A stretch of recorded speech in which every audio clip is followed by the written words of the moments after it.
Indian cinema చరిత్రలో మైలురాయిగా నిలిచిన రెండు ఎపిక్ చిత్రాలు Baahubali the beginning, Baahubali the conclusion ఇప్పుడు ఒకే చిత్రంగా ప్రేక్షకుల ముందుకు రానున్నాయి. బాహుబలి మొదటి భాగం విడుదలై 10 ఏళ్లు పూర్తవుతున్న సందర్భంగా దర్శక ధీరుడు ఎస్ఎస్ రాజమౌళి ఈ ప్రత్యేక ప్రయోగానికి సిద్ధమయ్యారు. రెండు భాగాల కలయికతో రూపొందిన బాహుబలి ది ఎపిక్ అక్టోబర్ 31న గ్రాండ్ గా రిలీజ్ కానుంది. రాజమౌళి ప్రస్తుతం మహేష్ బాబుతో pan world action adventure movie pre production పనులు చేసుకుంటూనే బాహుబలి ది ఎపిక్ ఎడిటింగ్ పై పర్సనల్ గా పర్యవేక్షిస్తున్నారు.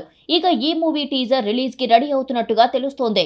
ఆగస్టు 14న థియేటర్లలో విడుదల కానున్న రెండు భారీ సినిమాలతో Baahubali re release trailer release చేయనున్నారట. హృతిక్ రోషన్, ఎన్టీఆర్ వార్ 2, కూలీతో పాటు బాహుబలి ది ఎపిక్ టీజర్ ను కూడా థియేటర్లలో స్క్రీనింగ్ చేయనున్నారట. అంటే ఈ రెండు సినిమాల కోసం థియేటర్స్ కి వచ్చే ప్రేక్షకులకు బాహుబలి టీజర్ ఒక సర్ప్రైజ్ అనే చెప్పాలి. అయితే బాహుబలి రెండు పార్ట్లను కలిపి ఒకటిగా చేయడానికి ఎన్ని సీన్స్ కట్ అవుతాయి, కొన్ని సన్నివేశాలు ఉంటాయా, మొత్తం నిడివి ఎంతవరకు ఉంటుంది అనేది ఆసక్తికరంగా మారింది. రీసెంట్ గా టాలీవుడ్ లో పెరిగిన రీ రిలీజ్ ట్రెండ్ లో భాగంగా రెండు భాగాలను ఒకటిగా మలిచిన మొదటి ప్రాజెక్ట్ బాహుబలిని కావడం ప్రత్యేకం. మరి రీ రిలీజ్ తో ఈ సినిమా ఎలాంటి సెన్సేషన్ క్రియేట్ చేస్తుందో చూడాలి.